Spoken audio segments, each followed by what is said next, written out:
하나님이 함께 하시는 사람. 하나님이 함께 하시는 사람. 얼마나 은혜롭고 감사하고 놀라운 축복입니까? 예수 믿는 저와 여러분들이 바로 그런 사람이 되었습니다. 우리 성부 하나님이 위로 우리를 사랑과 축복으로 함께 하시고, 우리 옆에, 우리 곁에 우리 구주 예수님이 은혜로 그의 십자가와 보혈의 피로 말씀으로 우리와 함께 하시고, 우리 안에는 하나님의 성령께서 거룩하게 기름 부으시며 비둘기처럼 바람처럼 물처럼 불처럼 나와 함께 하시는 하나님이십니다. 그러므로 우리가 이 땅에서 하나님이 함께 하시는 사람 된 모습으로 살아가며 예배하고, 또한 우리의 삶 속에 주님을 더욱더 의지하며 우리 하나님을 기뻐하시는 우리 삶의 모습으로 이어갈 수 있게 되기를 바랍니다. 하나님이 함께 하시는 존재이시게 되기를 축복합니다. 하나님 언약의 사람 요셉은 팔리고 또 팔립니다.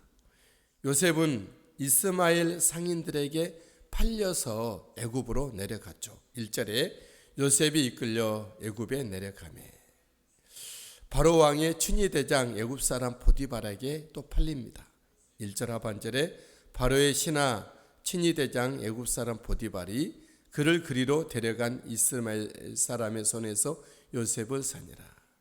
하나님 언약의 사람도 잠시 잠깐이지만 이처럼 팔리고 또 팔리게 되는 정말 말이 안 되는 어처구니 없는 일을 당할 수도 있다는 것이죠. 자, 여러분들이 우리 하나님 앞에 진실하고 정의롭고 믿음으로 살려고 하나 이 세상이 우리를 그렇게 할 수도 있던, 우리 예수님도 은산십에 팔린 것을 보게 되죠. 그러나 여러분들이 이런 고난을 잊지 않게 되기를 축복합니다. 하지만 있을지라도 믿음으로 잘 극복하고 믿음으로 모든 일을 처리할 수 있게 되기를 주님의 이름으로 바랍니다. 하지만 언약의 사람 요셉에게는 팔렸지만 하나님이 그와 함께 하셨습니다. 2절 3절 여호와께서 요셉과 함께 하심으로, 3절 그의 주인이 여호와께서 그와 함께 하심을 보며, 여호와께서 요셉과 함께 하신 은혜가 요셉 개인에게 주관적으로 느껴집니다. 그리고 남이 볼 때도 애굽의 그 주인 보디발, 바로 왕의 친위대장 보디발이 볼 때도 하나님이 함께 하심이 보여졌다라는 거죠. 우리에게 먼저 내 각자에게 확신 있게 하나님이 함께 하시는 은혜가 있게 되기를 바라고, 나뿐만 아니라 다른 사람이 볼 때도 하나님이 함께 하시는 사람이다라고 사람들이 인정하는 그런 사람의 모습으로 되기를 축복합니다. 우리가 어디를 가든지 하나님이 이처럼 함께 하시는, 내 안에 함께 하시고 다른 사람이 볼 때도, 주변인들이 볼 때도 함께 하신 사람의 모습으로 서게 되기를 바랍니다. 하나님이 함께 하시는 요셉은 형통한 자가 됩니다. 하나님이 함께 하시는 사람, 하나님이 만드신 세상에서, 하나님이 관리하시는 세상에서 하나님이 함께 하신 사람이 형통한 자가 아니라면 누가 형통하겠습니까? 하나님이 진정 몸과 마음과 삶으로 내 위로, 내 곁으로, 내 안으로, 내 인격적인 내 전방향의 삶, 내 전 일생을 걸쳐서 함께 하신 사람에게는 하나님이 형통케 하신다라는 것. 그가 어디에 있든 어떤 신분의 사람이든 어떤 일을 하고 있든지 간에 하나님이 죄 짓는 일이 아니라면, 죄 짓는 일이 형통하는 것은 형통이 아니죠. 그건 진짜 불통인 것이죠. 죄 짓고 어려운 일에 대해서는 안 되는 것이 형통하는 것이고, 내 욕심에 따라 하는 것은 형통한 것이 아닐 수가 있습니다. 하나님의 거룩한 소원이 내 마음속에, 내 안에 소원을 두고 행하시는 하나님의 그 뜻이 형통한 자로 서게 되기를 바랍니다. 요셉에게는 형통한 자가 됐는데 2절에 보니까 그가 형통한 자가 되어 그의 주인 애굽 사람의 집에 있으니, 3절 또 여호와께서 그의 범사에 형통하게 하심을 보았더라. 요셉은 하나님이 함께 하신 사람이 되고 형통한 자가 될 때 그 애굽 사람 보디발의 집에서 나오지 않았습니다. 요셉이 보디발의 집에서 종으로 노예로 있을 때 형통한 자가 됐을 때는 그 집 주인이 되는 것이 아니었습니다. 여전히 그는 보디발 애굽 바로 왕의 친위대장 보디발 그 집에 그 신부는 종이었고 그 집에서 살아 있는 것을 보게 돼요. 우리 하나님 우리 형통하게 하실 때 갑자기 형통하신다 해서 종을 주인으로 바꾸거나 백성을 대통령으로 바꾸거나 갑자기 우리가 CEO 밑에 있던 사람이 갑자기 CEO가 되거나 그러지 않는다는 것이죠. 여전히 그 신분 그 모습이지만 그곳에서 하나님이 함께 하시고 그 하고 있는 일들을 복되게 또 우리 하나님이 이루어 주신다라는 거죠. 3절에 또 여호와께서 그의 범사에 형통하게 하심을 보았더라. 이제 하나님의 함께 하시는 하나님으로만 형통하게 된 요셉의 모습을 보겠습니다. 어떻게 형통하게 됐는지 첫 번째로는 주인에게 은혜를 입습니다. 당연하죠. 주인이 볼 때도 아무리 믿음이 없어도 그 사람이 하나님과 함께 하심이 보여지고 그 사람을 통해서 형통하게 됐을 때 그 사람을 인정하지 않은 사람이 누가 있겠습니까? 우리 그런 삶의 현장에서 가정에서 또 교회에서 하나님의 나라에서 사람들로부터 은혜를 입게 되는 것이죠. 그리고 위탁받은 가정 총무로 일하게 됩니다. 4절 요셉이 그의 주인에게 은혜를 입어 섬김에 그가 요셉을 가정 총무로 삼고 자기의 소유가 다 그의 손에 위탁되니 저와 여러분들의 자녀들이 정말 맡겨진 그 현장에 직장이면 직장 아니면 사역이면 사역 가정의 일이면 가정의 일 모든 주변 사람들이 위탁할 정도로 인정하고 맡길 수 있는 그런 사람이 되기를 바랍니다.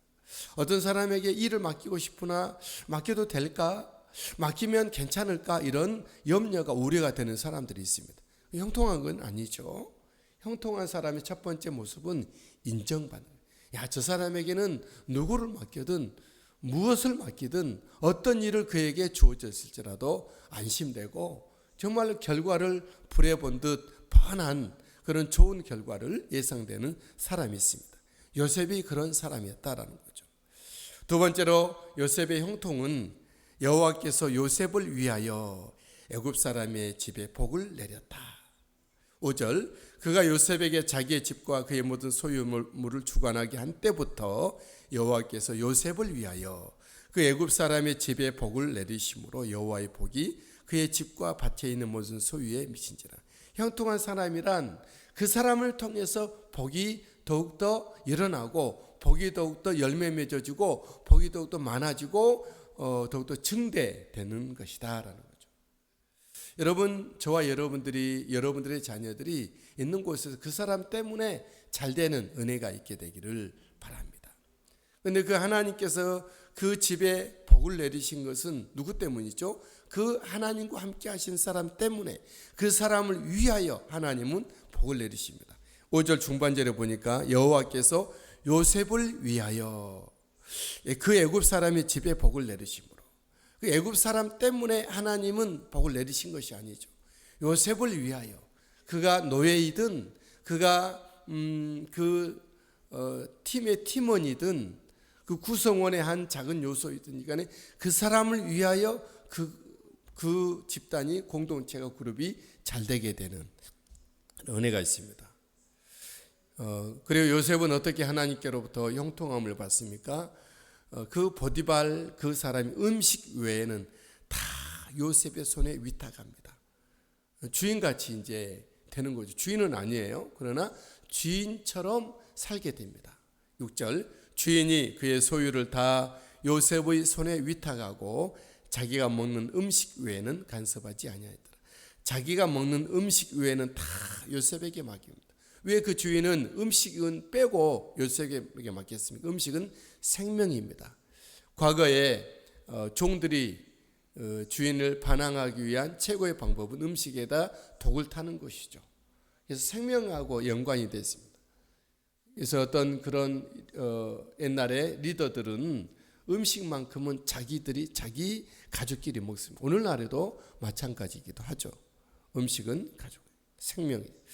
하나님이 함께 하심으로 요셉에게 형통하게 됐듯이 우리가 어디를 가든 무엇을 하든 형통하게 되어 마침내 그곳에서 정말 주인은 아니지만 주인 의식을 가지고 열심히 일하는 그런 우리 일화 속에 있는 그런 은혜가 되길 바랍니다.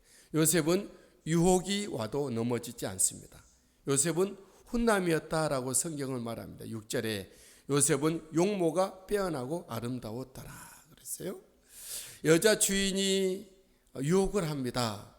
하지만 그때 요셉은 의를 지키는 것이죠. 여자 주인이 유혹하는 것은 그 당시에 그 시대에서는 여자 주인은 남자 노예들을 얼마든지 상대를 할 수 있는 그런 것이 흔한 일이었습니다. 그것이 아주 그냥 늘 있던 일이었습니다. 그래서 그 주인 여자 주인이 요셉을 유혹한 것이죠. 그래 요셉은 정말 자기가 노예지만 다른 모든 종들 노예들은 다들 그렇게 그냥 주인에게 수종을 들지만 요셉은 춘향이의 절개처럼 하나님 앞에 내가 죄를 짓지 않겠습니다 하고 거절하죠. 그 말씀이 7절, 8절, 9절 말씀이죠. 그 말씀을 쭉 읽어본다면 7절 그 후에 그의 주인의 아내가 요셉에게 눈짓하다가 동침하기를 청하니 8절 요셉이 거절하며 자기 주인의 아내에게 이르되 내 주인이 집안의 모든 소유를 간섭하지 않냐고 다 내 손에 위탁하였으니 9절 이 집에는 나보다 큰 이가 없으며 주인이 아무것도 내게 금하지 아니하였어도 금한 것은 당신뿐이니 당신은 그의 아내이니라. 그런즉 내가 어찌 이 큰 악을 하나님께 득죄 지으리요. 이 큰 하나님께 죄를 지으리요.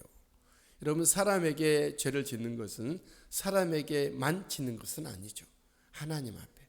어떻게 보면 사람 앞에 죄 짓는 것이 아닌 일이 하나님 앞에 죄일 수가 있습니다.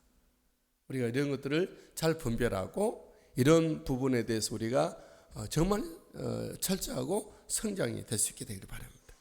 요셉은 아예 유혹의 자리를 떠납니다. 유혹받는 상황을 만들지 않죠. 10절 여인이 날마다 요셉에게 청하였으나 요셉이 듣지 아니하여 동침하지 아니할 뿐더러 함께 있지도 아니하니라. 그렇죠.